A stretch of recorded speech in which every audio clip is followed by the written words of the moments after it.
새벽 5시 반이었습니다. 저는 늘 그렇듯 알람보다 먼저 눈을 떴습니다. 눈을 뜨자마자 보이는 건 낮은 천장과 작은 형광등, 그리고 문 옆에 세워둔 접이식 의자였습니다. 이 방은 넓지 않습니다. 단칸 원룸입니다. 그런데 이상하지요. 제 아들은 성공했습니다. 좋은 대학을 나왔고 좋은 회사에 다니고 결혼도 했습니다. 아이도 둘이나 있습니다. 남들이 보면 저는 성공한 자식을 둔 어머니입니다. 저도 한때는 그렇게 믿었습니다. 아들이 잘 되면 다 괜찮아질 줄 알았습니다. 내가 못 누린 것까지 자식이 누리면 내 인생도 결국 보상받는 줄 알았지요.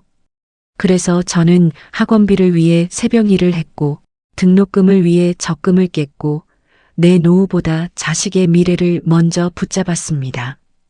그런데 시간이 흐른 뒤 제게 남은 것은 작은 원룸과 조용한 식탁, 그리고 연락을 기다리는 습관뿐이었습니다. 자식은 성공했는데 저는 왜 혼자 원룸에 남게 되었을까요? 지금부터 그 이야기를 해보려고 합니다. 새벽 5시 반이었습니다. 이정희는 알람이 울리기 전에 눈을 떴습니다. 요즘은 늘 그랬습니다. 늦게까지 깨어 있어도 아침은 먼저 찾아왔지요. 잠깐 누운 채 천장을 바라보았습니다. 천장은 낮았습니다. 예전 집 안방보다도 더 가까웠습니다. 눈만 뜨면 바로 보이는 흰 벽과 작은 형광등, 그리고 문 옆에 기대 놓은 접이식 의자까지. 이 방은 넓지 않았습니다. 단칸 원룸이었어요. 정희는 천천히 몸을 일으켰습니다. 허리를 곧게 펴기까지 잠깐 시간이 걸렸습니다. 무릎도 예전 같지 않았습니다. 침대 가장자리에 손을 짚고 한 번 숨을 고른 뒤에야 일어설 수 있었지요. 창문 쪽으로 몇 걸음 옮겼습니다. 창은 작았습니다. 반쯤만 열리는 오래된 창이었고 유리 틈으로는 바깥 공기가 조금씩 스며들었습니다. 정희는 손등으로 창틀의 먼지를 한번 쓸었습니다. 그리고 천천히 바깥을 내다보았습니다. 건너편 건물 벽이 먼저 보였습니다. 회색 시멘트 벽이었습니다.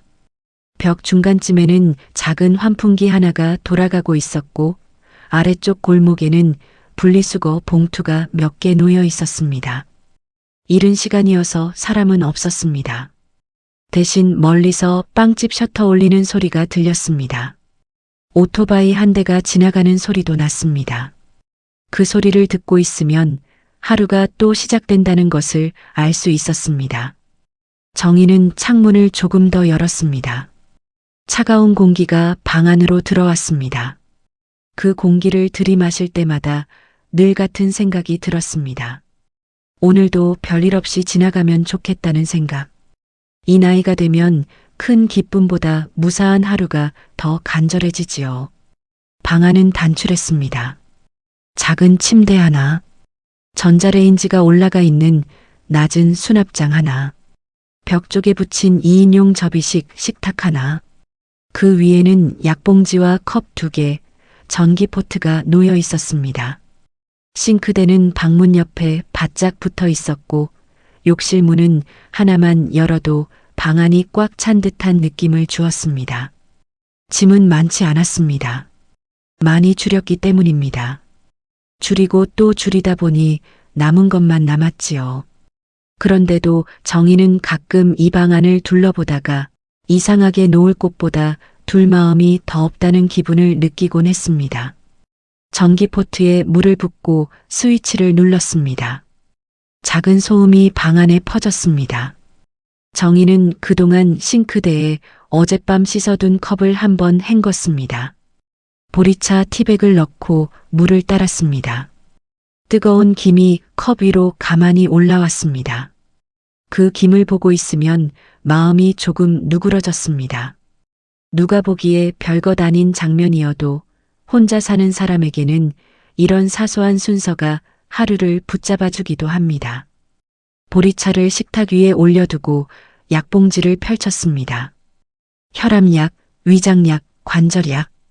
먹는 약 이름은 늘어났는데 돌봐주는 사람은 줄어든 세월이었습니다. 정희는 물 한 모금으로 약을 삼켰습니다. 그리고 식탁 의자에 앉았습니다. 의자는 하나뿐이었습니다. 원래 두 개가 있었지만 하나는 공간이 좁아 접어 벽에 세워두었습니다. 손님이 오는 일도 거의 없었으니까요. 정희는 컵을 두 손으로 감싸 쥐었습니다. 손끝이 찬 날이 많았습니다. 겨울이 다간 줄 알았는데 새벽 공기에는 아직 찬 기운이 남아 있었습니다. 보일러를 오래 틀기에는 가스비가 걱정됐습니다. 그래서 대개는 양말을 두 겹 신고 어깨에 쇼를 둘렀습니다. 그렇게 지내다 보면 익숙해지기도 했습니다. 사람은 불편한 것에도 익숙해지더군요. 다만 익숙해졌다고 해서 그것이 편안한 것은 아니었습니다. 정희는 올해 72이었습니다.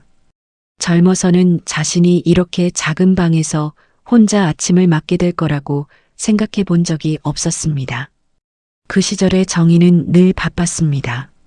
생각보다 먼저 몸이 움직였고 자기 일보다 남의 일이 앞섰습니다. 특히 자식 일은 더 그랬지요. 아들 민수가 초등학교에 들어간 뒤부터 정희의 하루는 거의 민수를 중심으로 돌아갔습니다. 학원 시간표, 참고서가, 급식비, 교복, 수학여행비. 남들은 평범한 생활비로 넘길 돈들도 정희에게는 늘 계산해야 할 숫자였습니다. 하지만 그때는 이상하게 힘들다는 생각보다 놓치면 안 된다는 마음이 더 컸습니다. 민수는 공부를 곧잘 하는 아이였습니다. 말수는 적었지만 머리는 좋았지요. 정희는 그런 아들을 볼 때마다 마음속으로 다짐했습니다. 내가 못 배운 것까지 이 아이는 배우게 하자. 내가 못 가져본 안정이라는 걸 이 아이에게는 꼭 쥐어주자. 그 다짐 하나로 버틴 날이 많았습니다. 남편이 일찍 세상을 떠난 뒤에는 더 그랬습니다. 정희는 그때 39이었습니다. 민수는 아직 중학생이었고요. 장례를 치르고 집에 돌아온 날 정희는 울다가도 아들 얼굴을 보고 눈물을 닦았습니다. 이 아이 앞에서는 무너지면 안 된다고 생각했어요. 그날부터 정희는 두 사람 몫으로 살기 시작했습니다. 새벽 청소를 나가고 오전에는 반찬 가게 일을 했고 저녁에는 식당 설거지를 거들었습니다. 몸은 늘 피곤했습니다. 손마디는 굳었고 발바닥은 늘 화끈거렸습니다. 그래도 민수가 공부만 잘하면 괜찮다고 생각했습니다. 그 시절 정희는 자기 몸을 몸으로 여기지 않았습니다. 버텨야 하는 도구쯤으로 여겼지요. 아프면 약 먹고 힘들면 참고 돈이 부족하면 1시간을 더 일하면 된다고 믿었습니다. 원룸 벽 쪽 선반 위에는 작은 액자가 하나 놓여 있었습니다. 민수의 대학 졸업 사진이었습니다. 검은 학사모를 쓴 젊은 얼굴이 환하게 웃고 있었습니다. 정희는 차를 마시다 그 사진을 잠깐 바라보았습니다. 그 사진은 아직도 가장 잘 보이는 자리에 놓여 있었습니다. 습관이었습니다. 아니면 마음이 아직 거기에 가 있었는지도 몰랐습니다. 잘 컸지. 정희는 아주 작게 혼잣말을 했습니다. 들어줄 사람은 없었지만 가끔은 그렇게 말하게 되었습니다. 자랑인지 그리움인지 서운함인지 모를 감정이 섞인 말투였습니다. 민수는 지금 서울의 큰 회사에 다니고 있었습니다. 신문에 나올 만큼 대단한 자리는 아니어도 누구나 부러워할 만한 직장이었지요. 좋은 대학을 나왔고 직장도 안정적이었고 결혼도 했습니다. 아이도 둘 낳았습니다. 남들이 보면 정희는 성공한 자식을 둔 어머니였습니다. 한때는 정희도 그렇게 믿었습니다.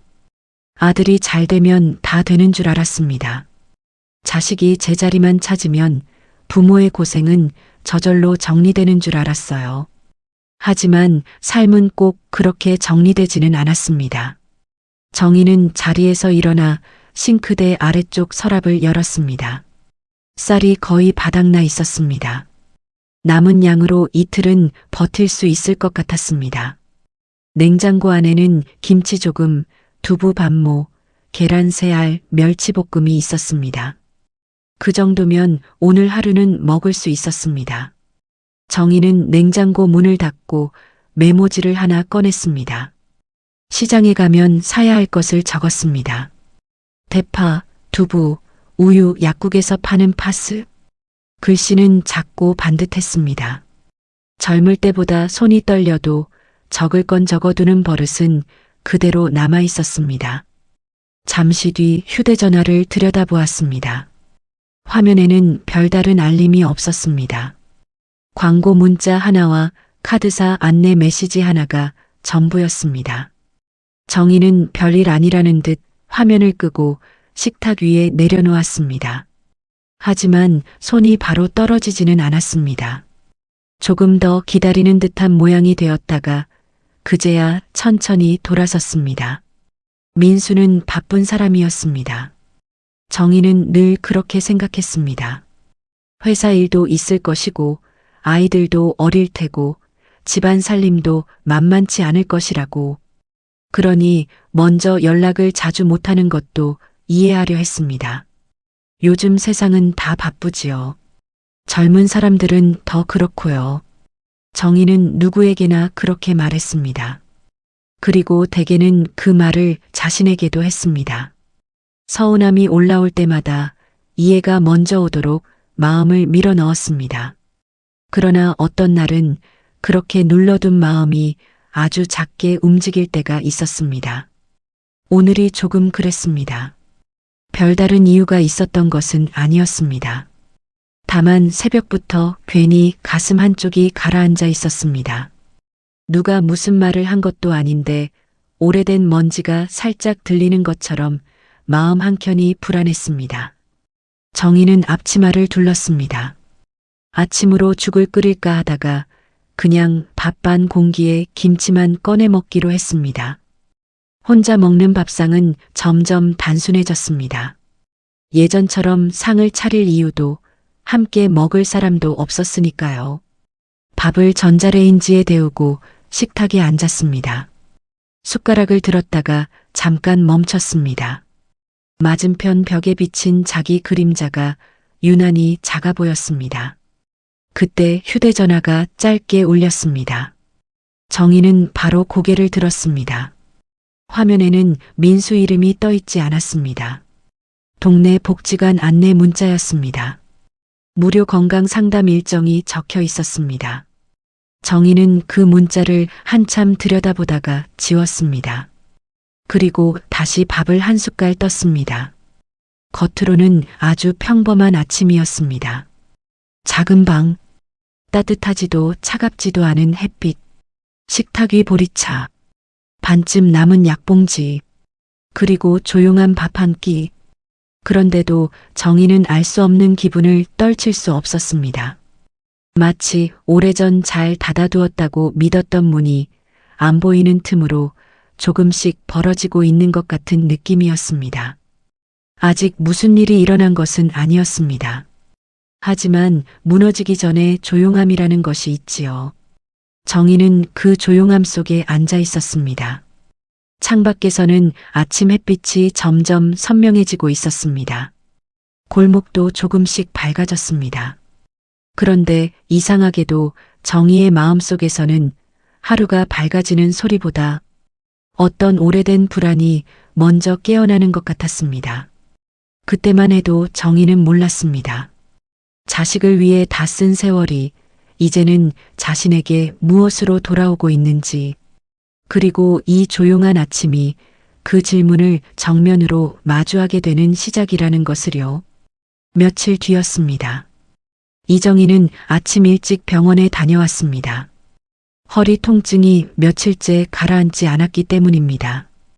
원룸에서 병원까지는 버스로 새 정거장이었지만 그날은 유난히 멀게 느껴졌습니다. 버스 손잡이를 잡고 서 있는 동안 허리 아래쪽이 묵직하게 당겼습니다. 정희는 입술을 꼭 다문 채 창밖만 바라보았습니다. 괜히 아픈 티를 내고 싶지 않았습니다. 누가 보는 것도 아닌데 그런 마음이 먼저 들었지요. 병원 대기실은 생각보다 붐볐습니다. 아침인데도 의자에 사람들이 꽉 차 있었습니다. 대부분 정의 또래이거나 더 나이 들어 보이는 이들이었습니다. 손에 엑스레이 봉투를 든 사람, 무릎 보호대를 찬 사람, 누군가와 함께 온 사람도 있었습니다. 정희는 한쪽 구석에 조용히 앉았습니다. 진료실 문이 열릴 때마다 사람들의 얼굴이 잠깐씩 들썩였습니다. 그러다 다시 제자리로 돌아왔습니다. 병원이라는 곳은 늘 비슷한 표정을 모아두는 곳 같았습니다. 기대와 체념이 함께 섞인 얼굴들 말입니다. 진료를 마치고 나온 정희는 약국 앞 벤치에 잠깐 앉았습니다. 약봉지와 영수증을 가방 안에 넣고 다시 꺼내보았습니다. 생각보다 돈이 더 나갔습니다. 크게 놀랄 금액은 아니었습니다. 하지만 요즘의 정희에게는 작은 돈도 가볍지 않았습니다. 한 달 생활비를 짤 때마다 머릿속에서 먼저 움직이는 것은 숫자였고 그 숫자 뒤에는 늘 망설임이 따라붙었습니다. 이건 꼭 필요한가? 이번 주는 버틸 수 있을까? 이런 계산이 먼저 떠오르는 삶은 사람을 조용히 작아지게 했습니다. 정희는 집으로 돌아와 가방을 식탁 위에 내려놓았습니다. 원룸 안은 여전히 조용했습니다. 아침에 나설 때와 크게 달라진 것이 없었습니다. 햇빛은 조금 더 들어와 있었지만 방 안 공기는 여전히 비어있는 느낌이었습니다. 정희는 겉옷을 벗어 의자에 걸고 약봉지를 정리했습니다. 먹는 시간대로 다시 나눠두다가 손을 멈췄습니다. 그리고 아주 오랫동안 망설이다가 휴대전화를 들었습니다. 민수에게 전화를 걸까 말까 몇 분을 고민했습니다. 병원에 다녀왔다는 말 정도는 해도 되지 않을까 싶었습니다. 꼭 돈 이야기를 하려는 것은 아니었습니다. 그저 아프다고, 병원에 다녀왔다고, 허리가 좀 더 안 좋아졌다고 말하면 아들이 한마디쯤 해줄 것 같았습니다. 엄마 괜찮아요? 그 말이면 될 것 같았습니다. 하지만 한편으로는 그런 생각도 들었습니다. 바쁜 애한테 괜한 걱정을 얻는 건 아닐까? 지금 회사에 있으면 전화 받기도 불편할 텐데. 정희는 결국 전화를 걸지 못했습니다. 대신 문자를 썼다가 지우고 다시 썼다가 또 지웠습니다. 병원 다녀왔다라는 문장도 너무 무거워 보였고 허리가 좀 아프다는 말도 괜히 보채는 것처럼 느껴졌습니다. 정희는 결국 휴대전화를 뒤집어 식탁 위에 내려놓았습니다. 연락 한 번 하는 일도 이토록 조심스러워졌다는 사실이 마음을 조금 씁쓸하게 했습니다. 점심 무렵이 되자 민수에게서 먼저 연락이 왔습니다. 전화가 아니라 메시지였습니다. 엄마 잘 지내시죠? 이번 주말은 좀 바빠서 못 갈 것 같아요. 정희는 그 문장을 한참 바라보았습니다. 타이밍이 묘했습니다. 마치 자신이 먼저 떠올렸다는 듯한 연락이었지만 내용은 짧고 분명했습니다. 못 간다는 말, 바쁘다는 말, 잘 지내시죠? 라는 예의 바른 인사. 정희는 곧바로 답장을 보내지 못했습니다. 한 글자 한 글자를 마음속으로 읽었습니다. 그러고 나서야 천천히 입력했습니다. 그래, 바쁘면 어쩔 수 없지. 일 잘 보고 건강 챙겨라. 늘 하던 답장이었습니다.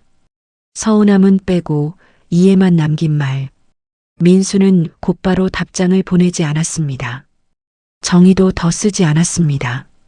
그러나 그 짧은 문자 몇 줄이 원룸 안을 이상하게 더 비게 만들었습니다. 그날 저녁 정희는 평소보다 일찍 밥을 먹었습니다. 두부를 부쳐 간장에 찍어 먹고 김치 몇 조각을 더 올렸습니다. 혼자 밥을 먹을 때는 반찬도 단순했습니다. 예전 같으면 아들 좋아하는 달걀말이라도 했을 텐데 이제는 누가 좋아하는 메뉴라는 말 자체가 생활에서 많이 사라졌습니다. 사람은 함께 먹는 이가 없으면 먹는 것조차 기능처럼 바뀌더군요.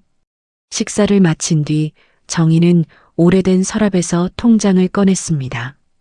생활비 통장, 예금 통장, 그리고 오래전에 거의 비어버린 적금 통장까지 한데 묶여 있었습니다. 민수 학원비를 낼 때 깨고, 대학 등록금을 보낼 때 깨고, 취업 준비한다고 할 때 또 꺼냈었던 통장들이었습니다. 정희는 통장 표지를 손가락으로 한 번씩 쓸어보았습니다. 그때는 망설이지 않았습니다. 쓸 곳이 분명했고 이유가 분명했으니까요. 이 아이만 잘 되면 된다고 믿었으니까요.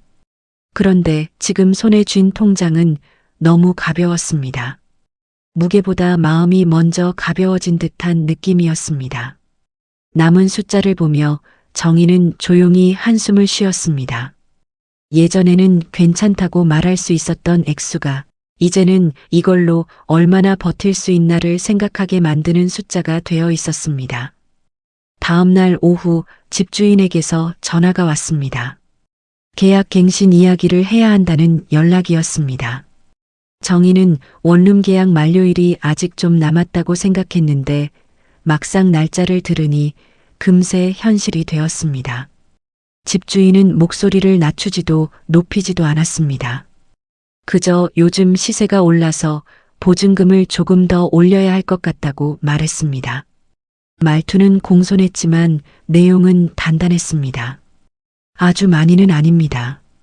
근데 요즘 다 그렇잖아요. 정희는 의자에 앉은 채 통화를 이어갔습니다. 얼마나 올려야 하나요? 1,000만 원 정도는 맞춰주셔야 할 것 같아요. 정희는 바로 대답하지 못했습니다. 1,000만 원. 남들이 들으면 큰 돈도 아니라고 할지 모르지만 정희에게는 쉽게 움직일 수 없는 숫자였습니다.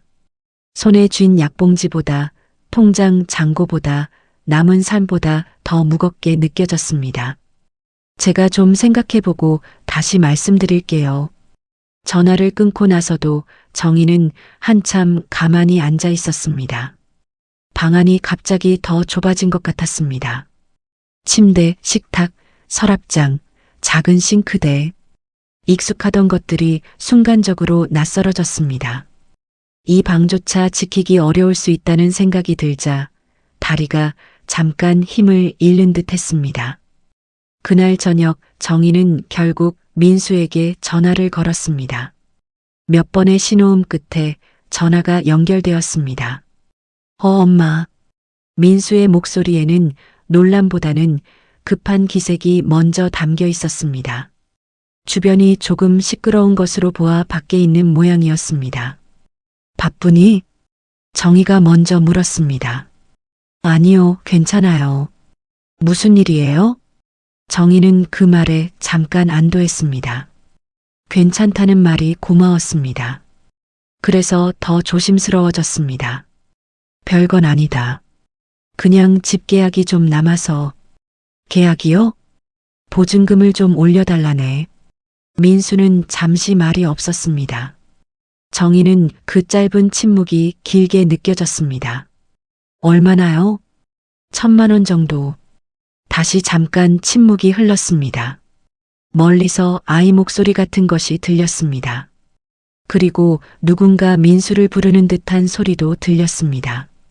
민수는 목소리를 조금 낮춰 말했습니다. 엄마, 근데 그런 건 미리미리 준비를 좀 하셨어야죠. 정희는 그 말에 바로 답하지 못했습니다. 틀린 말은 아니었습니다. 그래서 더 아팠습니다. 그래도 내가 혼자 감당하기가 좀 그래서. 저희도 지금 여유가 없어요. 민수의 목소리는 차갑지는 않았습니다. 하지만 단단했습니다. 핑계처럼 들리지 않게, 그렇다고 죄책감도 드러나지 않게 잘 다듬어진 말투였습니다. 애들 학원비도 늘었고요. 대출도 아직 많고. 아시잖아요. 정희는 입술을 한번 눌렀습니다. 엄마가 많이 바라는 건 아니다. 저도 알아요. 근데 엄마도 이제는 너무 저만 보시면 안 되죠. 그 말이 끝나자 정희는 시선을 내렸습니다. 식탁 위 나무 무늬가 흐릿하게 보였습니다. 방 안은 조용했는데 귀 안쪽만 이상하게 울리는 것 같았습니다. 그래. 정희가 겨우 말했습니다. 알았다. 민수는 목소리를 조금 누그러뜨렸습니다. 제가 방법을 생각해 볼게요. 바로는 어렵고요. 방법 생각해 볼게요. 바로는 어렵고요. 정희는 그 말들이 꼭 거절은 아니라고 스스로를 다독여 보려 했습니다. 하지만 마음은 이미 먼저 알아듣고 있었습니다. 이건 도와주겠다는 말이 아니라 선을 넘지 말아달라는 말에 더 가까웠습니다. 그래. 바쁠 텐데 끊어라. 엄마, 서운하게 듣지 마시고요. 정희는 잠깐 눈을 감았습니다. 안 서운하다. 말은 그렇게 했지만 목소리는 생각보다 힘이 없었습니다. 민수는 몇 마디 더 하려다가 결국 조심히 전화를 끊었습니다. 통화가 끝난 뒤 방 안은 다시 조용해졌습니다. 그러나 아까와는 다른 조용함이었습니다. 이제는 분명히 알 수 있는 침묵이었습니다. 정희는 휴대전화를 식탁 위에 내려놓았습니다. 손끝이 조금 떨렸습니다. 화가 난 것은 아니었습니다. 억울한 마음도 정확히는 아니었습니다. 그보다 먼저 밀려온 것은 허탈함이었습니다. 내가 그렇게 붙잡고 믿어온 미래가 실은 내 몫으로 남아있지 않았다는 깨달음 같은 것이었습니다. 정희는 자리에서 일어나 창가로 갔습니다. 바깥은 이미 어두워지고 있었습니다. 건너편 건물벽에 불빛이 하나둘 켜졌습니다. 누군가는 저녁을 먹을 것이고 누군가는 가족과 말을 나누고 있을 시간이었습니다. 정희는 한참 동안 창밖만 바라보았습니다. 그리고 아주 천천히 숨을 내쉬었습니다. 문제는 이제 분명해졌습니다. 돈만의 문제가 아니었습니다. 자식이 성공하면 부모의 삶도 어느 정도는 함께 정리될 거라고 믿었던 생각, 그 오래된 믿음이 흔들리고 있다는 것이 더 큰 문제였습니다. 그런데 더 막막한 것은 그 다음이 보이지 않는다는 사실이었습니다. 보증금을 어떻게 마련할지, 민수와 앞으로 어떤 마음으로 말을 나눠야 할지, 자존심을 지키면서 어디까지 도움을 청해야 할지, 정희는 어느 것 하나 쉽게 답할 수 없었습니다. 그날 밤 정희는 불을 끄고도 오래 눕지 못했습니다. 침대 가장자리에 앉아 발끝만 내려다보았습니다. 작은 방 안에서 들리는 소리는 냉장고 모터 돌아가는 소리뿐이었습니다. 정희는 그 소리를 들으며 생각했습니다. 이제 정말 내가 서 있을 자리를 다시 생각해야 하는 건 아닐까 하고요. 하지만 그 자리라는 것이 어디인지 어떻게 찾아야 하는지는 아직 알 수 없었습니다. 집주인과 통화한 뒤부터 이정희의 하루는 조금 달라졌습니다. 겉으로 보면 별다른 차이가 없었습니다. 아침에 일찍 일어나고 보리차를 끓이고 약을 챙겨 먹고 작은 식탁을 닦는 일은 그대로였습니다. 그런데 마음 안쪽의 순서가 바뀌었습니다. 예전에는 하루를 어떻게 보낼지가 먼저 떠올랐다면 이제는 돈 생각이 먼저 올라왔습니다. 보증금, 병원비, 이번 달 관리비, 그리고 다음 달이 오기 전에 무엇을 정리해야 하는지 아침부터 머릿속이 숫자로 차는 날이 많아졌습니다. 정희는 며칠 동안 통장을 여러 번 들여다보았습니다. 혹시 빠뜨린 돈이 있지 않을까 싶어서였습니다.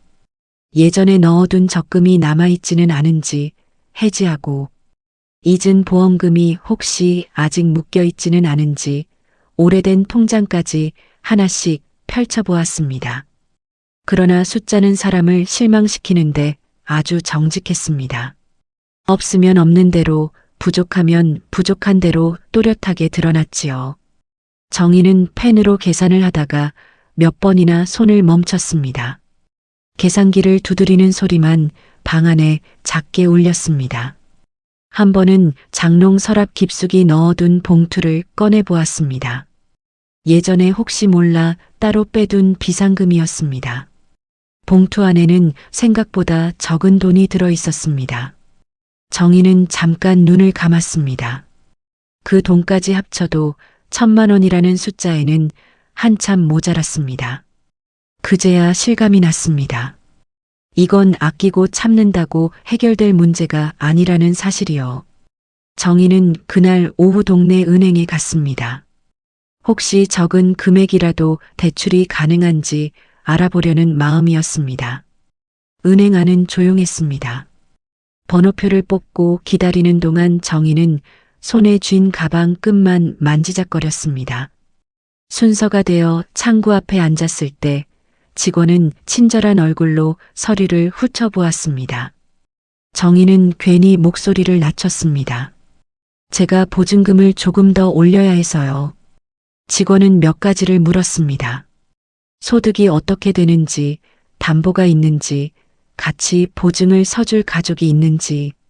질문은 어렵지 않았습니다. 그런데 정희는 대답을 할수록 자신이 점점 설명하기 어려운 사람이 되어가는 기분이 들었습니다.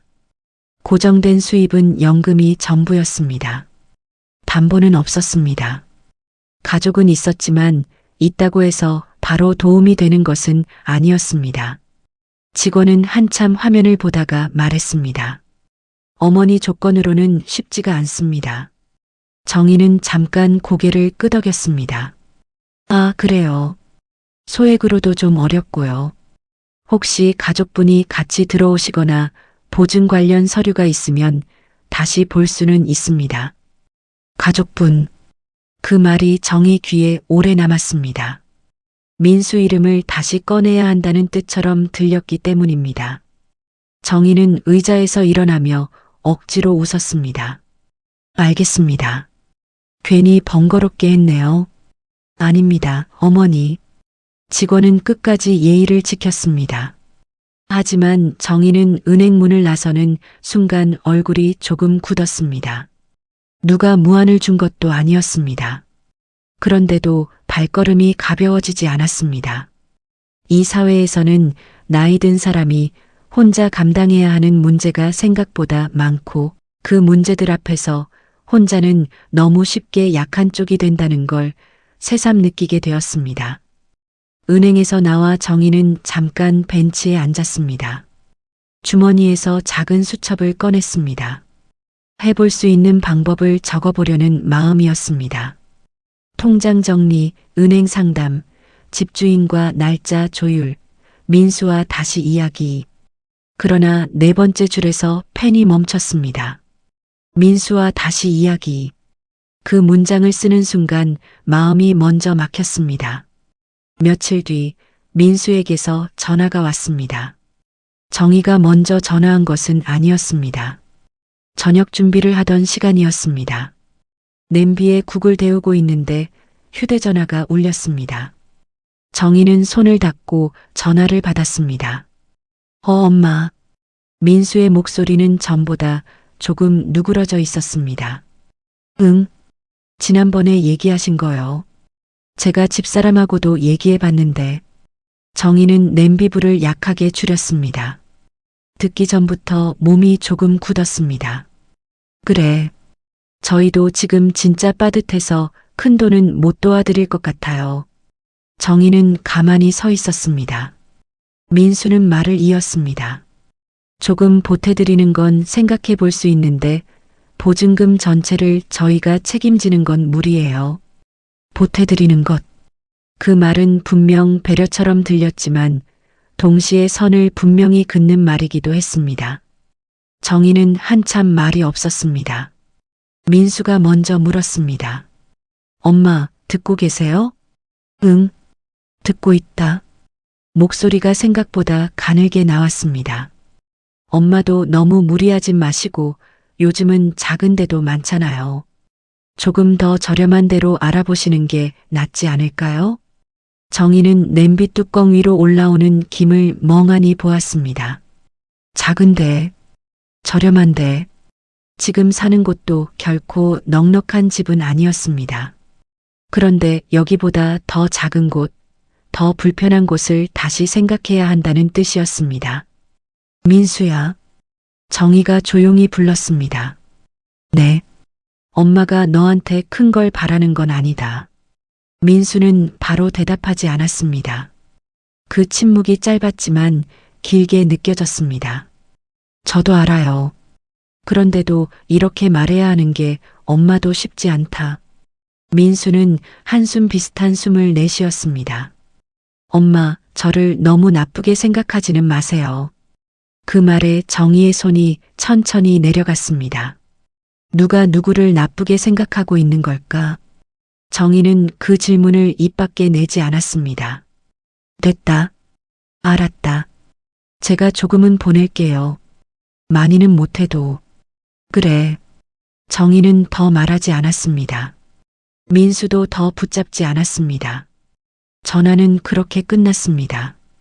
통화를 마친 뒤 국은 이미 끓어 넘칠 듯 부풀어 있었습니다.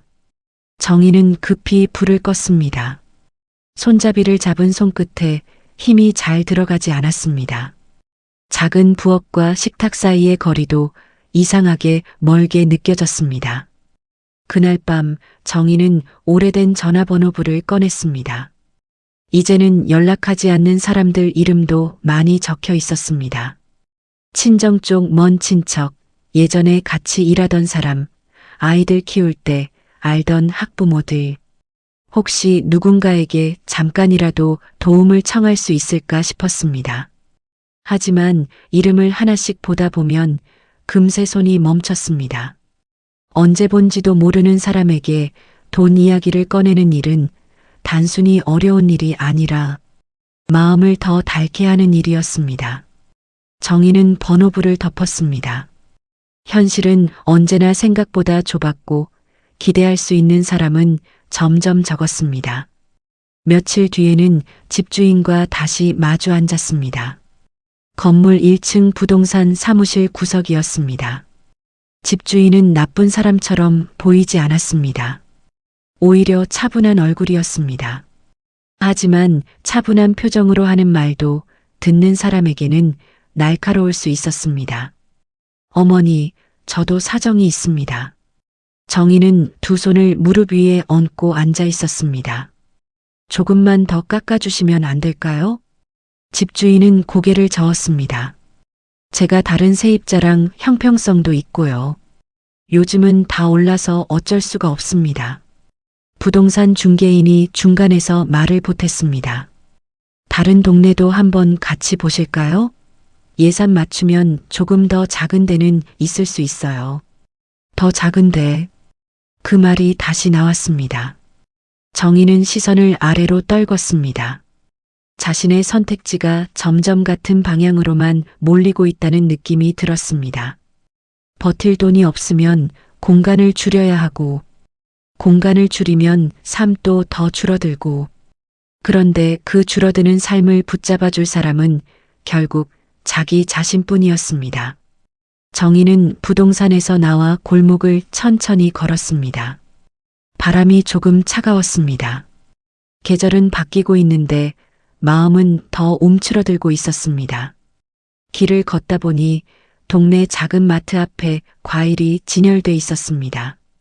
사과 한 봉지가 눈에 들어왔지만 그냥 지나쳤습니다. 지금은 사과보다 먼저 생각해야 할 숫자가 있었으니까요. 집에 돌아와 문을 열자 단칸방 안의 냉기가 먼저 느껴졌습니다. 정희는 겉옷도 벗지 않은 채 식탁 앞에 앉았습니다. 통장, 수첩, 약봉지, 집주인 명함을 식탁 위에 차례로 올려두었습니다. 그리고 하나씩 바라보았습니다. 이것이 지금 자기 삶을 설명하는 전부인 것 같았습니다. 민수가 보내주겠다고 한 돈은 아직 들어오지 않았습니다. 들어온다고 해도 부족했습니다. 은행은 어렵다고 했습니다. 집주인은 기다려줄 수 없다고 했습니다. 다른 사람에게 손을 벌릴 용기도 나지 않았습니다. 정희는 이제야 분명히 알 수 있었습니다. 그동안 해볼 수 있는 방법이라고 생각한 것들이 하나씩 사라지고 있다는 사실을요. 창밖은 어둑해지고 있었습니다. 건너편 건물 창문에 불이 하나둘 켜졌습니다. 어떤 집에서는 아이 웃음소리가 났고 어떤 집에서는 텔레비전 소리가 새어나왔습니다. 사람들은 제자리를 찾아 저녁을 준비하는 시간일 텐데 정희만 자꾸 어디에서도 밀려나는 기분이 들었습니다. 정희는 천천히 허리를 펴고 창가로 갔습니다. 작은 창문을 열었다가 다시 닫았습니다. 들어오는 바람이 생각보다 차가웠기 때문입니다. 그 차가운 바람이 꼭 지금 자신의 형편 같다는 생각이 들었습니다. 막을 수는 있지만 완전히 바깥으로 밀어낼 수는 없는 것. 그날 밤 정희는 불을 끄지 못한 채 한참 앉아 있었습니다. 식탁 위 형광등 아래로 통장 그림자가 길게 드리워졌습니다. 그 그림자를 보고 있자니 이제 정말 선택지가 거의 남지 않았다는 생각이 또렷해졌습니다. 더 줄일 것도 많지 않았습니다. 더 미룰 시간도 길지 않았습니다. 누군가 대신 결정해주지도 않을 것이었습니다. 정희는 두 손을 천천히 맞잡았습니다. 손마디가 굳어 있었습니다. 평생 일하면서 달아온 손이었습니다. 그 손으로 자식을 먹이고 입히고 공부시켰습니다. 그런데 지금 그 손으로는 자기 삶 하나도 제대로 붙잡기 어려운 것처럼 느껴졌습니다. 아주 긴 침묵 끝에 정희의 마음속에 하나의 질문이 떠올랐습니다. 이 위기를 나는 대체 어떻게 건너야 할까요? 그리고 더 무서운 것은 지금 그 질문에 답해줄 사람이 아무도 없다는 사실이었습니다. 그날 밤 이정희는 쉽게 눕지 못했습니다. 식탁 위에 통장과 수첩을 그대로 둔 채 오래 앉아 있었습니다. 방 안은 조용했습니다. 냉장고 돌아가는 소리만 작게 들렸습니다. 그 소리를 듣고 있으면 시간이 멈춘 것 같다가도 또 반대로 너무 빨리 지나가는 것 같기도 했습니다. 정희는 두 손을 무릎 위에 올려두고 한동안 꼼짝하지 않았습니다. 무엇을 더 할 수 있을지 생각해 보았습니다. 이미 해본 일들이 먼저 떠올랐습니다. 은행에 갔고 민수에게 말했고 집주인에게 부탁도 해보았습니다. 하나씩 떠올릴수록 마음은 더 가라앉았습니다. 다 해본 것 같은데도 정작 손에 남은 것은 없었습니다. 그런 순간이 있지요. 아무것도 하지 않은 것은 아닌데 결과만 보면 여전히 제자리인 때 말입니다. 정희는 천천히 자리에서 일어나 싱크대 쪽으로 갔습니다. 컵에 물을 따라 한 모금 마셨습니다. 찬물이 목을 타고 내려갔습니다. 그 물이 유난히 차게 느껴졌습니다. 다시 식탁으로 돌아와 수첩을 펼쳤습니다. 그리고 빈칸에 아주 작은 글씨로 하나를 적었습니다. 기다리지만 말 것. 적어놓고도 한참 들여다보았습니다. 누구에게 보이려고 쓴 것도 아니었습니다. 그런데 그 5글자가 이상하게 마음을 붙잡았습니다. 정희는 그제야 알았습니다. 지금까지 자신이 붙들고 있던 것은 돈이 아니라 기다림이었다는 것을요. 자식이 도와줄지도 모른다는 기다림. 조금만 더 참으면 괜찮아질 거라는 기다림. 누군가가 나를 생각해 줄 거라는 기다림. 정희는 오랫동안 그 기다림 안에 머물러 있었던 것 같았습니다. 다음 날 아침 정희는 평소보다 조금 늦게 일어났습니다. 잠을 잘 잔 것은 아니었습니다. 여러 번 깨고 뒤척이다가 겨우 눈을 붙였지요. 그런데도 몸을 일으키는 마음은 전날과 조금 달랐습니다. 불안이 사라진 것은 아니었습니다. 다만 불안만 붙잡고 앉아 있을 수는 없다는 생각이 생겼습니다. 창문을 열자 바깥 공기가 들어왔습니다. 봄이 가까워지는 기운이 조금은 느껴졌습니다. 정희는 전기포트에 물을 올리고 식탁을 한번 닦았습니다. 통장과 수첩은 여전히 제자리에 있었습니다. 수첩 맨 위에 적힌 글씨가 다시 눈에 들어왔습니다. 기다리지만 말 것. 정희는 그 문장을 한 번 더 읽고 고개를 작게 끄덕였습니다. 그날 오전 정희는 복지관에 전화를 걸었습니다. 며칠 전 안내 문자로 왔던 무료 건강 상담 때문만은 아니었습니다. 이 동네에 혼자 사는 노인을 위한 지원이 무엇이 있는지, 혹시 지금 사는 형편에서 도움받을 수 있는 것이 있는지 물어보고 싶었습니다. 전화를 건 손끝이 조금 떨렸습니다. 이런 문의를 하는 것조차 여전히 낯설고 조심스러웠기 때문입니다. 전화기 너머로 차분한 목소리가 들렸습니다. 네, 어르신. 말씀하세요. 정희는 잠깐 머뭇거리다가 입을 열었습니다. 제가 혼자 사는데요. 집 계약 문제도 좀 있고 생활이 조금 빠듯해서요. 말을 시작하고 나니 목소리가 생각보다 작았습니다. 낯선 사람에게 자기 형편을 설명하는 일은 마음을 자꾸 수그리게 했습니다. 하지만 상대는 서두르지 않았습니다. 정희가 말을 고를 시간을 주었습니다. 혹시 기초연금이나 주거 관련 상담은 받아보셨어요? 정희는 고개를 저었습니다. 상대는 보이지 않았지만 습관처럼 그랬습니다. 아니요. 그런 건 아직. 그럼 한번 오셔서 상담 받아보세요. 바로 해결되는 건 아니어도 확인해 보실 수 있는 건 있습니다.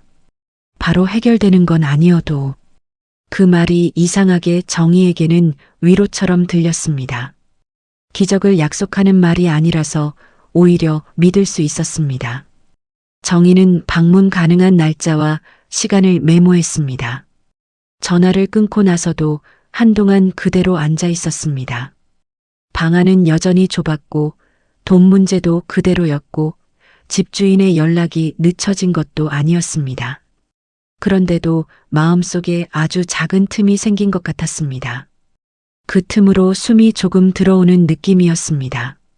그날 오후 정희는 옷장을 정리했습니다. 아주 오래된 코트 하나를 꺼냈고 잘 입지 않는 가디건도 접어 따로 놓았습니다. 겨울 이불 하나는 깨끗이 털어 압축팩에 넣었습니다. 정리한다는 것은 단순히 공간을 비우는 일이 아니었습니다. 앞으로 무엇을 남기고 무엇을 내려놓을지 고르는 일이기도 했습니다. 정희는 옷을 접다가 문득 생각했습니다. 자식 교육에 매달리던 날들에는 내 물건을 고를 시간이 없었지. 늘 민수 것부터 챙기고 남는 것으로 내 것을 맞췄지. 그 생각이 들자 손이 잠깐 멈췄습니다. 서랍 깊은 곳에서는 민수 초등학교 때 쓰던 공책 한 권이 나왔습니다. 표지에 또박또박 이름이 적혀 있었습니다. 정희는 그 공책을 한동안 들여다보다가 다시 서랍 안에 넣었습니다. 버릴 수는 없었습니다. 하지만 그렇다고 그것만 붙잡고 있을 수도 없다는 생각도 들었습니다. 사람은 추억을 버리며 사는 것이 아니라 추억에 깔리지 않으며 살아야 한다는 말을 어디선가 들은 적이 있었습니다. 그 말이 그날따라 오래 남았습니다. 이틀 뒤 정희는 복지관을 찾아갔습니다. 크지 않은 건물이었고 현관 앞 화분에는 펜지가 몇 개 심겨 있었습니다. 안으로 들어가니 안내 데스크 옆에 플라스틱 의자들이 놓여 있었습니다. 정희는 가방을 두 손으로 꼭 쥔 채 잠깐 서 있었습니다. 괜히 어색했습니다. 자신이 도움을 받으러 왔다는 사실이 아직은 몸에 익지 않았기 때문입니다. 잠시 후 상담을 맡은 직원이 정희를 불렀습니다. 나이가 어린 사람이었지만 말투는 차분했습니다. 정희는 원룸 계약 문제, 연금 액수, 병원비 부담, 가족 상황을 천천히 설명했습니다. 어디까지 말해야 하나 망설이기도 했지만 이상하게도 말을 꺼낼수록 숨이 조금 편해졌습니다. 직원은 중간중간 메모를 했고 몇 가지 제도를 설명해 주었습니다. 기초생활수급이 바로 되는 상황은 아닐 수도 있고 주거급여 대상 여부는 다시 확인이 필요하다고 했습니다. 다만 혼자 사는 어르신 대상 서비스와 무료급식, 건강관리 연계는 신청해 볼 수 있다고 했습니다. 정희는 그 설명을 들으며 조용히 고개를 끄덕였습니다. 마음속으로는 생각했습니다. 이것만으로 보증금 1,000만 원이 해결되는 건 아니지. 맞는 말이었습니다. 상담 한 번으로 삶이 달라지지는 않았습니다. 하지만 그 자리에서 정희는 또 하나를 깨달았습니다. 자기가 지금까지 너무 오랫동안 자식 한 사람만을 해답처럼 생각해 왔다는 것을요. 세상에는 아주 크지는 않아도 사람이 무너지지 않도록 받쳐주는 손들이 있었고 자신은 그 손들을 한 번도 제대로 보지 않은 채 살아왔던 것 같았습니다. 상담을 마치고 복지관을 나오는 길에 정희는 현관 앞 벤치에 잠깐 앉았습니다. 햇빛이 발등 위에 내려앉았습니다. 그 따뜻함이 낯설 정도였습니다. 정희는 가방에서 수첩을 꺼내 오늘 들은 내용을 적었습니다. 주거 상담 서류 준비, 무료 급식 신청, 건강관리 프로그램 문의, 그리고 마지막 줄에 짧게 하나를 더 적었습니다. 혼자 다 버티려 하지 말 것. 그 문장을 적을 때 정희는 입술을 살짝 깨물었습니다. 누구에게 기대지 않는 것이 강한 삶이라고 믿었던 날이 길었습니다. 그러나 이제는 알 것 같았습니다. 혼자 다 버티는 것은 강한 것이 아니라 때로는 너무 오래 견디는 방식일 뿐이라는 거리요. 집으로 돌아온 뒤 정희는 민수에게 문자를 보내지 않았습니다. 일부러 그런 것은 아니었습니다. 다만 오늘 하루의 변화가 꼭 민수에게서 확인받아야 하는 일처럼 느껴지지 않았습니다. 그것이 스스로도 조금 낯설었습니다. 예전 같았으면 아들이 뭐라고 할지 먼저 떠올렸을 텐데 그날은 그렇지 않았습니다. 정희는 처음으로 자기 하루의 중심이 아주 조금 옮겨진 것을 느꼈습니다. 저녁 무렵 집주인에게서 다시 전화가 왔습니다. 정희는 이번에는 전처럼 흔들리는 목소리로 받지 않았습니다. 아직 해결된 것은 없었지만 시간을 조금만 더 달라고 차분히 말했습니다. 서류를 알아보고 있고 며칠 안에 방향을 정해 다시 말씀드리겠다고 했습니다. 집주인은 여전히 난감한 기색이었지만 며칠은 더 기다려주겠다고 했습니다. 전화를 끊고 나서도 정희는 스스로 놀랐습니다. 같은 상황인데도 말하는 방식이 달라져 있었습니다. 문제가 작아진 것은 아니었습니다. 그저 정희가 더는 그 문제 앞에서 가만히 움츠러들기만 하지는 않게 된 것이었습니다. 밤이 되자 방 안은 다시 조용해졌습니다. 작은 식탁 위에는 수첩과 약봉지, 오늘 받아온 안내문 몇 장이 놓여 있었습니다. 정희는 그 종이들을 가지런히 정리했습니다. 예전처럼 마음이 무너져 내리지는 않았습니다. 여전히 불안했고 여전히 막막했습니다. 하지만 이제는 막막함 속에서도 해야 할 일이 몇 가지 보였습니다.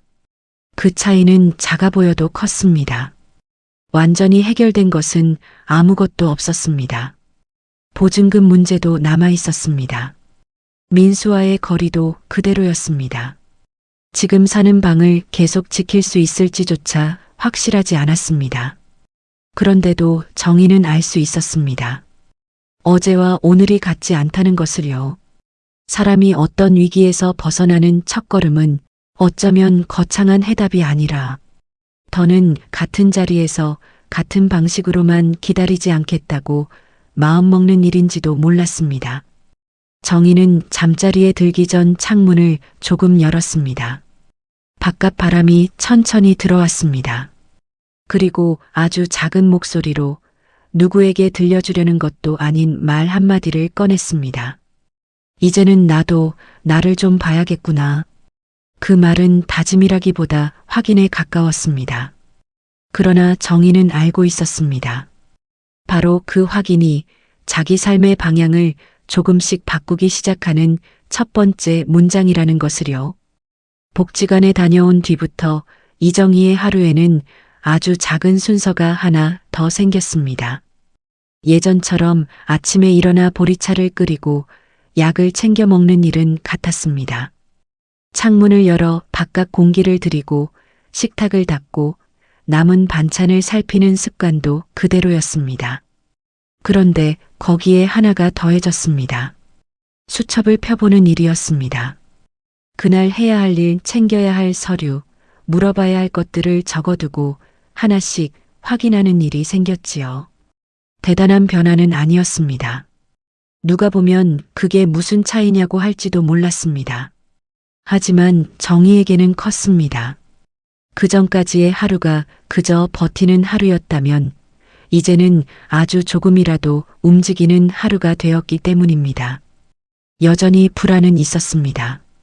보증금 문제도 그대로였고 건강 걱정도 남아 있었습니다. 그러나 그 걱정들이 전부는 아니게 되었다는 점이 달랐습니다.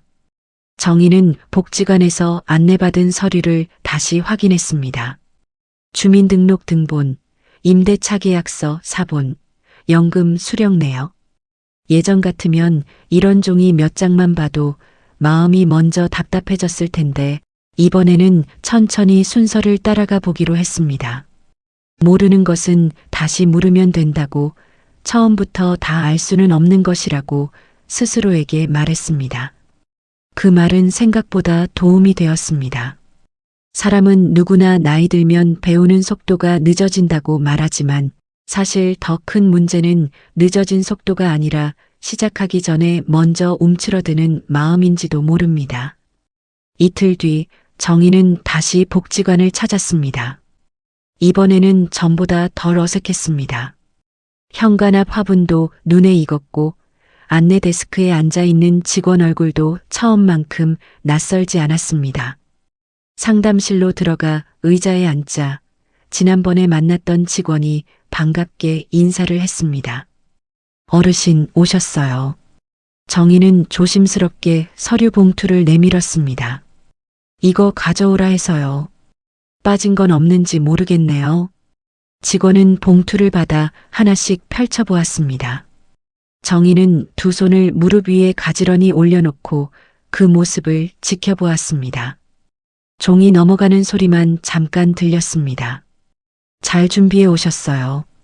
그 말에 정희는 아주 작게 숨을 놓았습니다. 다행이네요. 주거 상담은 신청해 두고요. 시간이 조금 걸릴 수는 있어요. 그리고 어르신은 무료 급식이랑 건강관리 프로그램도 같이 연결해 보시면 좋을 것 같아요. 정희는 고개를 끄덕였습니다. 시간이 걸릴 수 있다는 말은 이미 알고 있었습니다. 그런데도 이상하게 실망스럽지는 않았습니다. 이번에는 서둘러 결과를 얻으려 하기보다 하나씩 진행되고 있다는 사실이 먼저 느껴졌기 때문입니다. 상담을 마치고 나오는 길에 직원이 한마디를 덧붙였습니다. 어르신, 혼자 너무 다 감당하려고 하지 마세요. 정희는 그 말에 바로 답하지 못했습니다. 그저 웃지도 울지도 않은 얼굴로 잠깐 서 있었습니다. 그리고 조용히 말했습니다. 그게 습관이 돼서요. 직원은 가볍게 웃었습니다. 이제는 조금 바꾸셔도 됩니다. 정희는 그 말을 오래 마음에 담고 복지관을 나왔습니다. 며칠 뒤에는 건강 상담 프로그램 첫날이 있었습니다. 혈압을 재고 식습관을 묻고 관절 상태를 확인하는 간단한 시간이었습니다. 같은 시간대에 온 노인들이 몇 분 더 있었습니다. 어색하게 떨어져 앉아 있다가도 어느 순간부터는 서로 말문이 조금씩 열렸습니다. 누군가는 무릎이 아프다고 했고 누군가는 자식들이 외국에 있어 자주 못 본다고 했습니다. 정희는 처음에는 주로 듣기만 했습니다. 그러다가 한 여성이 정희에게 물었습니다. 혼자 사세요? 정희는 잠깐 머뭇거리다가 대답했습니다. 네, 혼자 살아요. 아이고, 요즘은 혼자 사는 분들 많더라고요. 그 말은 위로처럼 들렸습니다. 특별한 해결이 되는 말은 아니었지만 적어도 자신만 너무 바깥으로 밀려난 사람은 아니라는 느낌을 주었습니다.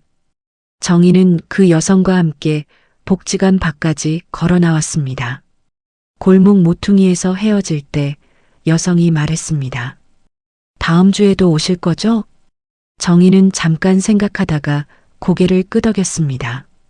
예, 와야지요. 그 짧은 대화가 끝난 뒤에도 마음이 오래 조용했습니다. 가족과의 문제는 여전히 해결되지 않았습니다. 돈 문제도 그대로였습니다. 그런데도 오랜만에 누군가와 약속 비슷한 것을 남기고 돌아오는 길은 조금 덜 외로웠습니다. 집으로 돌아온 날 저녁 정희는 평소보다 반찬을 한 가지 더 만들었습니다.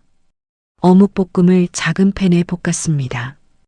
혼자 먹기에는 많았지만 이상하게도 그날은 조금 더 만들어두고 싶었습니다. 냉장고에 넣어두었다가 내일도 먹으면 된다고 생각했습니다. 그렇게 조금 넉넉하게 준비하는 마음이 아주 오랜만에 살아난 기분이었습니다. 보증금 문제도 아주 조금은 움직이고 있었습니다. 복지관을 통해 연결된 상담 창구에서 주거 관련 지원 여부를 다시 검토해 주겠다고 했고, 당장 큰 도움이 되는 수준은 아니더라도 몇 가지 정보를 더 알려주었습니다. 정희는 그 내용을 수첩에 꼼꼼히 적었습니다. 직접 부동산 몇 군데를 다시 돌아보기도 했습니다.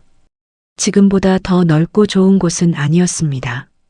오히려 비슷하거나 더 좁은 곳들 뿐이었습니다. 하지만 예전과 다른 점이 하나 있었습니다.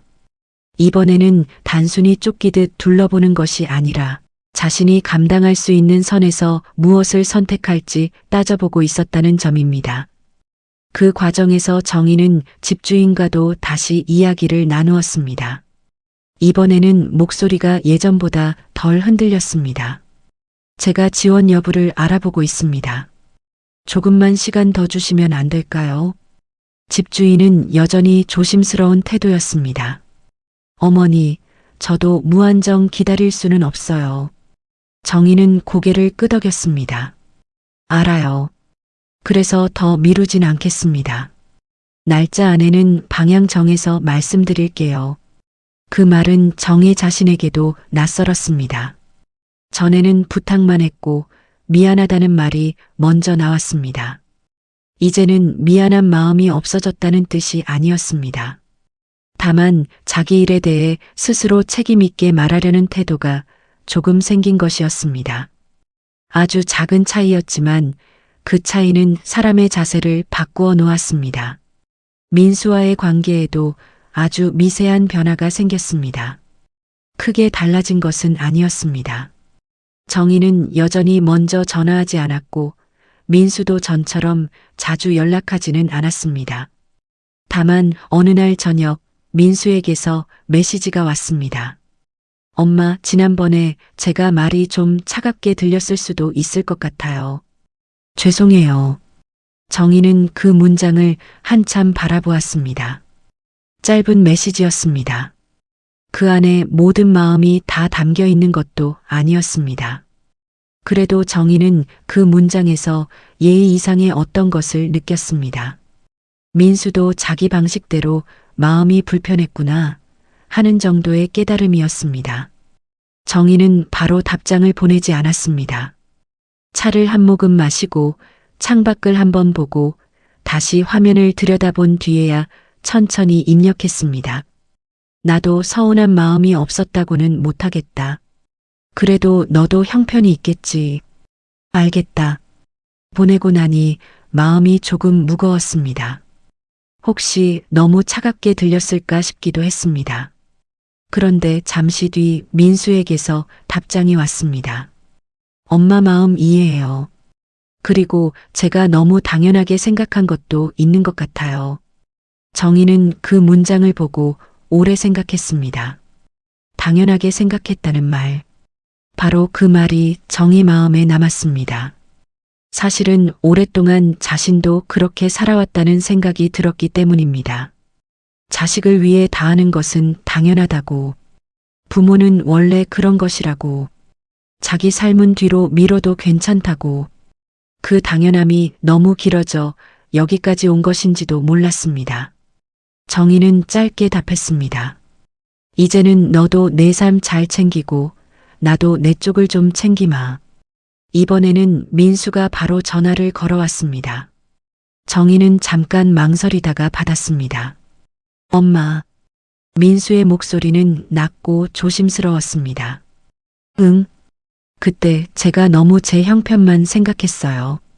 정희는 바로 대답하지 않았습니다.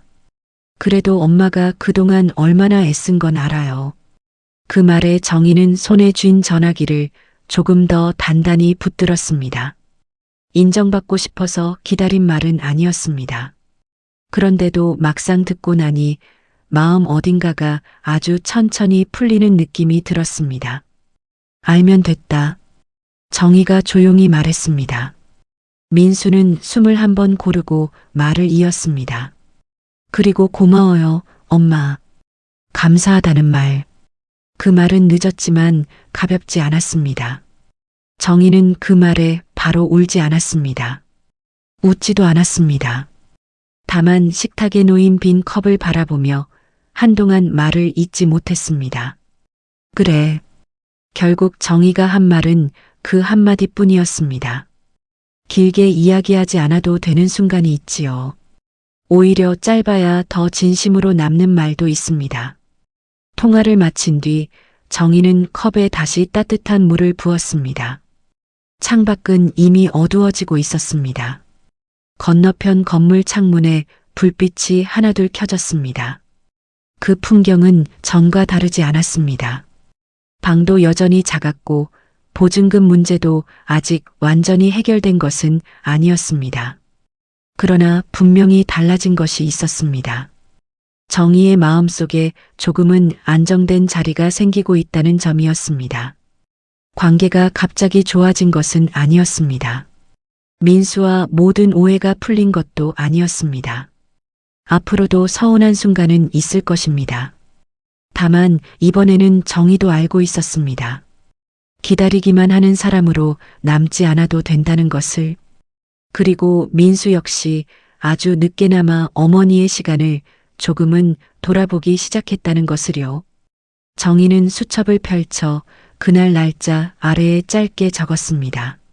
조금 나아졌다. 아주 조금. 그 문장은 누구에게 보여주려는 것도 아니었지만 정희에게는 충분했습니다. 삶이라는 것이 어느 날 한꺼번에 풀리는 일은 드물지요. 대신 이렇게 아주 작은 나아짐이 쌓이며 사람을 다시 일으켜 세우는지도 모릅니다.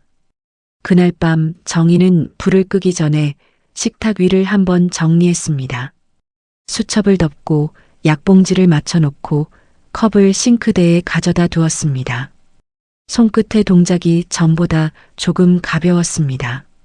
완전히 편안해진 것은 아니었습니다.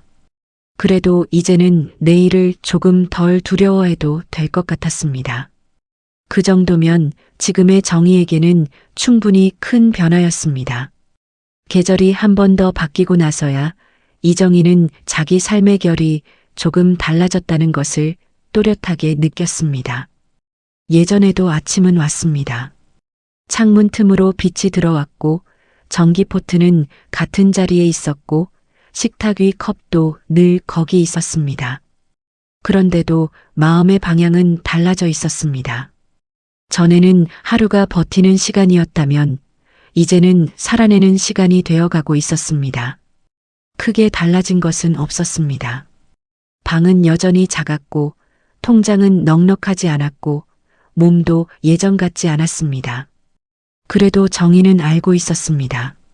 사람을 버티게 하는 것은 넓은 공간이나 큰 돈만이 아니라는 것을요. 자기 삶을 자기 손으로 다시 붙드는 감각, 그것이 생각보다 오래 사람을 지탱해 준다는 것을요. 아침 6시. 정희는 여전히 알람보다 먼저 눈을 떴습니다. 몸을 일으킬 때 허리가 잠깐 굳는 것도 여전했습니다. 침대 가장자리에 앉아 두 손으로 무릎을 한번 짚고 나서야 일어나는 습관도 달라지지 않았습니다. 부엌으로 가 물을 올리고 창문을 조금 열어 바깥 공기를 들이는 일도 늘 같았습니다. 하지만 요즘의 정희는 그 짧은 아침을 예전만큼 무겁게 시작하지 않았습니다. 보리차 컵을 들고 창밖을 볼 때면 먼저 떠오르는 것이 불안만은 아니었습니다. 오늘 해야 할 일 하나, 가보고 싶은 곳 하나, 몸을 조금이라도 움직여야겠다는 생각이 차례로 떠올랐습니다. 그 차이가 컸습니다. 원룸 생활도 전보다 덜 낯설어졌습니다. 좁은 방은 여전히 좁았지만 이제는 그 안에 정의의 순서가 생겼습니다. 침대 머리맡에는 늘 읽다 만 책 한 권이 놓여 있었고 식탁 한쪽에는 복지관에서 받아온 안내문 대신 손으로 정리한 메모장이 놓여 있었습니다. 창가에는 작은 화분 하나도 생겼습니다. 처음에는 괜히 살아있는 걸 들여놓으면 관리하기 번거로울까 망설였지만 어느 날 복지관 앞에서 1,000원짜리 화분을 하나 사왔습니다. 물을 너무 많이 줘도 안 되고 너무 안 줘도 안 된다고 들었습니다. 정희는 그 말을 오래 기억했습니다. 사람 마음도 그런 것 같았기 때문입니다. 너무 쏟아도 무너지고 너무 말라도 시들어버린다는 생각이 들었습니다. 복지관에 가는 일은 이제 특별한 외출이 아니라 생활의 일부가 되어 있었습니다. 건강 상담 프로그램이 있는 날이면 정희는 전날부터 옷을 골라두었습니다. 낡은 옷이어도 깔끔하게 펴서 입었습니다. 같은 시간에 오는 사람들과는 이제 서로 얼굴을 알아보는 사이가 되었습니다. 안부를 묻고 날씨 이야기를 하고 병원비가 요즘 더 올랐다는 말을 주고받았습니다. 길게 친해졌다고 하기는 어려웠습니다. 그래도 사람과 사람이 스치며 남기는 온기 정도는 분명히 있었습니다. 예전에 정희는 집안에만 머물며 그 온기까지도 멀리 두고 살았습니다. 지금은 그렇지 않았습니다. 먼저 말을 많이 하는 성격은 아니어도 누가 어르신 오셨어요? 하고 부르면 정희도 웃으며 예 왔지요. 하고 답할 수 있게 되었습니다. 보증금 문제는 기적처럼 해결되지 않았습니다. 결국 정희는 더 오래 버티기보다 감당 가능한 선 안에서 조건을 다시 조정하는 쪽을 택했습니다. 조금 더 불편하더라도 관리비가 덜 드는 선택을 했고 복지관 도움을 받아 필요한 절차도 밟았습니다. 처음에는 그것이 지는 일처럼 느껴지기도 했습니다. 살면서 자꾸만 줄어드는 쪽으로만 움직이는 것 같아서 서글펐지요. 그런데 시간이 지나고 나니 꼭 그렇지만은 않다는 생각이 들었습니다. 무리하게 지키다 더 크게 무너지는 것보다 내 형편에 맞게 다시 고쳐 잡는 것도 삶의 한 방식이라는 것을 알게 되었습니다. 버티는 것만이 강한 것은 아니었습니다. 내 힘으로 감당할 수 있는 자리까지 물러서는 것도 때로는 지혜에 가까웠습니다. 민수와의 관계도 예전으로 돌아간 것은 아니었습니다. 그럴 수도 없었습니다. 너무 오래 쌓인 시간은 한두 번의 전화로 다 풀리지 않지요. 그럼에도 정희는 분명히 느꼈습니다. 둘 사이에 남아있던 얼음 같은 공기가 조금은 누그러졌다는 것을요. 민수는 여전히 바빴고 자주 찾아오지는 못했습니다. 하지만 예전처럼 형식적인 문자만 보내지는 않았습니다. 가끔은 먼저 전화해 엄마 병원은 다녀오셨어요? 하고 묻기도 했고 아이들 사진을 보내오기도 했습니다. 정희는 그 변화가 크다고 말하지 않았습니다. 대신 조용히 받아들였습니다. 기대가 크면 실망도 커진다는 것을 이제는 알고 있었으니까요. 그러나 기대를 다 접고 사는 것이 정답도 아니라는 것 또한 알고 있었습니다. 기대하지 않되 마음은 닿지 않는 것. 정희는 그 어정쩡해 보이는 균형을 조금씩 배워가고 있었습니다. 어느 토요일 오후 민수가 오랜만에 원룸에 들렀습니다. 예고는 했지만 막상 현관문 앞에 서 있는 아들을 보니 정희는 잠깐 말문이 막혔습니다. 민수는 예전보다 얼굴이 조금 말라 있었습니다. 정희는 먼저 슬리퍼를 꺼내 놓았습니다. 들어와라. 민수는 방 안을 둘러보았습니다. 작은 식탁, 벽 쪽 선반, 창가의 화분, 가지런히 놓인 약봉지까지 그 시선이 짧게 머물렀습니다. 정희는 괜히 웃는 듯한 표정을 지었습니다. 좁지? 민수는 바로 대답하지 않았습니다. 잠깐 뒤에야 조용히 말했습니다. 엄마가 생각보다 잘해놓고 사시네요. 그 말은 칭찬 같기도 하고 미안함을 숨기려는 말 같기도 했습니다. 정희는 굳이 뜻을 캐묻지 않았습니다. 사는데 뭐 별 수 있니? 민수는 식탁 앞에 앉았다가 다시 일어나 선반 위 사진을 보았습니다. 젊은 날 대학 졸업사진 속 자기 얼굴이었습니다. 민수는 한참 그 사진을 보다가 말했습니다. 엄마, 응? 그동안 제가 엄마를 너무 결과로만 생각한 것 같아요. 정희는 그 말을 듣고도 바로 답하지 않았습니다. 민수는 시선을 사진에서 떼지 않은 채 말을 이었습니다. 어릴 때는 몰랐고 커서는 알면서도 그냥 지나간 게 많았어요. 정희는 손에 들고 있던 컵을 식탁 위에 내려놓았습니다. 사람이 다 그렇지. 말은 담담했지만 그 안에는 많은 시간이 들어 있었습니다. 민수는 고개를 천천히 저었습니다. 그래도 늦었지만 말은 해야 할 것 같아서요. 그리고 아주 낮은 목소리로 말했습니다. 엄마 고생 많으셨어요. 그 말이 방 안에 오래 머물렀습니다. 정희는 컵 가장자리만 손끝으로 만졌습니다. 눈물이 날 것 같지는 않았습니다. 이상하게도 마음이 크게 흔들리기보다 오랜 시간 닫혀있던 서랍 하나가 조용히 열리는 느낌에 가까웠습니다. 그래. 정희가 천천히 말했습니다. 내가 그걸 알면 됐다.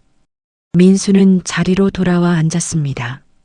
그리고 한참 망설이다가 덧붙였습니다. 엄마, 저도 이제는 엄마한테 잘해야 할 것 같아요. 정희는 그 말을 듣고 아주 옅게 웃었습니다. 잘하려고 애쓰지는 말고. 민수가 고개를 들었습니다. 그럼요. 내 자리 잘 지켜라. 그게 제일 큰 거다. 민수는 잠깐 입술을 다물었다가 작게 웃었습니다. 그 웃음 속에는 안도도 미안함도 사랑도 조금씩 섞여 있는 것 같았습니다. 그래도요. 그가 말했습니다. 고마워요, 엄마. 이번에는 정희가 바로 대답하지 않았습니다. 창밖을 한번 본 뒤에야 조용히 말했습니다. 나도 고맙다. 민수는 놀란 듯한 얼굴로 어머니를 보았습니다. 뭐가요? 정희는 시선을 아들에게 두었습니다. 늦어도 오는 게 어디냐? 그 말은 꾸짖는 말이 아니었습니다. 원망도 아니었습니다. 그저 살아보니 알게 된 마음의 모양 같은 것이었습니다. 모든 것이 제때 오면 좋겠지만 꼭 그렇지 않더라도 사람은 살아갈 수 있다는 것. 늦었다고 다 끝난 것은 아니라는 것. 그런 뜻이 담겨 있었습니다. 민수가 돌아간 뒤 방 안은 다시 조용해졌습니다. 그러나 예전의 조용함과는 달랐습니다. 전에는 사람이 떠나고 난 뒤 남는 빈자리 같은 침묵이었습니다. 이제는 말을 다하고 난 뒤에 남는 고요에 가까웠습니다. 정희는 그 차이를 느낄 수 있었습니다. 밤이 깊자 정희는 작은 화분에 물을 조금 주었습니다. 너무 많지도 않게, 너무 적지도 않게. 그리고 식탁 앞에 앉아 보리차를 한 모금 마셨습니다. 창밖에서는 늦은 바람이 건물 사이를 스쳐 지나갔습니다. 그 소리를 들으며 정희는 생각했습니다. 결국 삶이라는 것은 다 잃지 않는 법을 배우는 것이 아니라 조금 잃더라도 끝내 나를 잃지 않는 법을 익혀가는 과정인지도 모른다고요. 정희의 삶이 갑자기 넉넉해진 것은 아니었습니다. 아픔도 남아 있었고 불안도 완전히 사라지지 않았습니다. 민수와의 관계도 앞으로 더 지켜봐야 할 것이 많았습니다. 그런데도 정희는 알 수 있었습니다. 이제는 자기 삶을 남의 손에만 걸어두지 않는 사람이 되었다는 것을요. 자식을 사랑하는 마음은 여전히 남아 있었습니다. 그러나 그 사랑이 자기 삶을 다 비워내는 방식이어서는 안 된다는 것도 이제는 알고 있었습니다. 잠자리에 들기 전 정희는 수첩을 펼쳤습니다. 그리고 오늘 날짜 아래에 짧게 적었습니다. 늦었어도 괜찮다. 이제는 내 삶이다. 정희는 그 문장을 오래 바라보다가 수첩을 덮었습니다.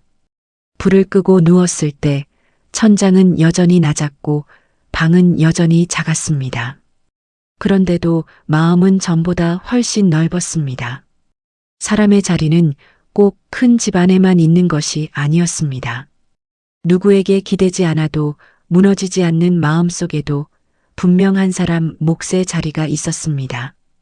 정희는 조용히 눈을 감았습니다. 내일도 여전히 평범할 것입니다. 보리차를 끓이고 약을 먹고 창문을 열고 하루를 살아내겠지요. 하지만 이제 그 평범함은 예전의 체념과는 달랐습니다. 그것은 자기 삶을 다시 자기 손에 쥔 사람이 만들어가는 하루였습니다. 그리고 어쩌면 그것이 노년에게 가장 단단한 희망일지도 몰랐습니다.